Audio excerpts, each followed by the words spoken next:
அஸ்ஸலாமு அலைக்கும், welcome to Rizwana kitchen. இன்றைக்கி நம்ம கிச்சனில் வந்து மிளகு கறி பார்க்க போகிறோம். அது எப்படி பண்ணுறதுன்னு பார்க்கலாம். வாங்க வீடியோக்குள்ளே போகலாம்.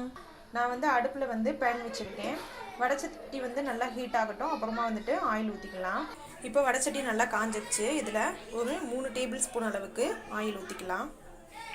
ஊற்றியாச்சு. ஆயில் வந்து நல்லா ஹீட் ஆகட்டும். இப்போ வந்து எண்ணெய் ஹீட் ஆகிடுச்சு. இதில் வந்துட்டு ஒரு துண்டு பட்டை, ஒரு கிராம்பு, ஒரு ஏலக்காய் போடுறேன். ஒரு அரை ஸ்பூன் அளவுக்கு சோம்பு நல்லா பொரியட்டும். கொஞ்சோண்டு கருவேப்பிலை, 2 வரமிளகாய் நல்லா பொரியவும். நான் வந்து பெரிய வெங்காயம் ஒரு 2 எடுத்து வச்சுருக்கேன். அதை பொடிசாக கட் பண்ணியிருக்கேன். அதையும் போட்டு நல்லா பொன்னிறமாக வதக்கி எடுத்துக்கலாம். நல்லா பொன்னிறமாக வதக்கணும். பொன்னிறமாக வதக்கி எடுத்துக்கலாம். இப்போ வந்து பொன்னிறமாக ஓரளவுக்கு வதங்கிடுச்சு. இதில் வந்து நம்ம வந்து இஞ்சி பூண்டு பேஸ்ட்டை ஆட் பண்ணிக்கலாம். 2 ஸ்பூன் அளவு இஞ்சி பூண்டு பேஸ்ட் ஆட் பண்ணிவிட்டு நல்லா வதக்கி விட்டுடலாம்.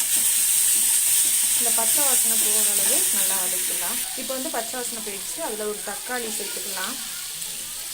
தக்காளி நல்லா வதங்கணும் அப்படிங்கிறதுக்காக கொஞ்சமாக உப்பு சேர்த்துக்கலாம். சேர்த்து விட்டு இதையும் நல்லா வதக்கி விட்டுக்கலாம்.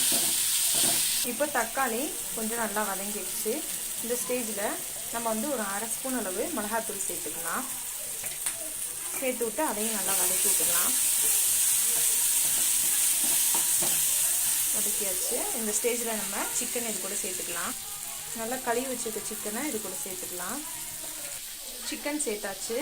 இந்த சிக்கன் சேர்த்தோடனையும் கொஞ்சமாக ஒரு 1/4 டீஸ்பூன் அளவு மஞ்சள் தூள், கறி வந்து உப்பு பிடிச்ச வேகணும் அப்படிங்கிறதுக்காக கொஞ்சமாக உப்பு சேர்த்துட்டு இதை நல்லா பெரட்டி விட்டுடலாம். இப்போ நல்லா பெரட்டி விட்டாச்சு. இதை வந்து ஒரு 5 நிமிஷம் நம்ம மூடி வச்சு தண்ணி விட்டு வேகிற அளவு நல்லா வேக விடலாம். இப்படி மூடி வச்சிட்டோன்னு விட்டுறக்கூடாது. 5 நிமிஷத்துக்கு ஒரு தடவை எடுத்து கிண்டி விட்டுறணும். இப்போ பார்த்திங்கன்னா தண்ணி விட்டு நல்லா வேகுது. இப்படி லைட்டாக கிண்டி விட்டுருவோம். 5 நிமிஷத்துக்கு ஒரு தடவை எடுத்து கிண்டிட்டு ஒரு 80% அளவு வெந்த பிறகு மசாலா ஃபுல்லாக சேர்த்துக்கலாம். இன்னும் நல்லா வேகட்டும். இப்போ வந்துட்டு நல்லா வெந்துடுச்சு கறி. இப்போ இதில் வந்து மசாலா சேர்த்துக்கலாம். 1 2 3 ஸ்பூன் அளவு மல்லித்தூள்,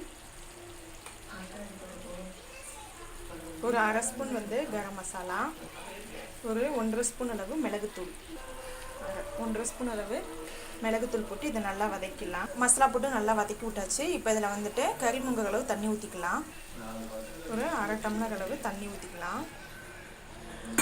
தண்ணி ஊற்றிட்டு நல்லா கிளறி விட்டு மூடி வச்சு வேக விடலாம். அந்த மசாலாவோட பச்சை வாசனை ஃபுல்லாக போகிற அளவுக்கு நல்லா வேக விட்டுடலாம். ஓகே, இப்போ நல்லா கொதித்து வேகட்டும். நம்ம வந்து இதில் வந்து மூடியை போட்டு மூடி விட்டுடலாம். கறி வேகிற நேரத்தில் நம்ம வந்து ஒரு 10 தேங்காய் எடுத்து இதை வந்து தேங்காய் பால் எடுத்துக்க போகிறோம் நல்லா அரைச்சி. இப்போ பார்த்திங்கன்னா ஒரு கிரேவி பக்கத்துக்கு வந்துடுச்சு. இதில் வந்துட்டு நம்ம வந்து 1 கிளாஸ் அளவு தேங்காய் பால் ஊற்றுறோம். தண்ணி கலக்காத தேங்காய் பால் ஊற்றிட்டு நல்லா கதன்னு கொதிக்க விட்டுருவோம்.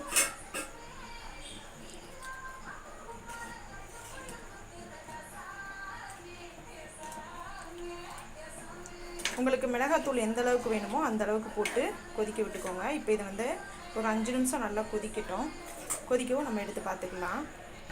ஒரு 10 நிமிஷம் கொதிச்சிருச்சு. இப்போ வந்து இந்த ஸ்டேஜில் பச்சை கருவேப்பிலையும் மல்லித்தலையும் மேலாப்பில் தூவிட்டு அப்படியே ஒரு கிளறி இறக்கி வச்சிடலாம். உங்களுக்கு இந்த ஸ்டேஜில் கிரேவி பக்குவத்தில் வேணும் அப்படின்னாலும் நீங்கள் இந்த ஸ்டேஜ்லேயே ஆஃப் பண்ணிக்கலாம். இல்லை எங்களுக்கு இன்னும் கொஞ்சம் தண்ணி வற்றணும் அப்படின்னாலும் அது உங்கள் விருப்பம். இது வந்து இட்லி, தோசை, சப்பாத்தி, சாதத்துக்கெலாம் செம்ம டேஸ்ட்டாக இருக்கும்.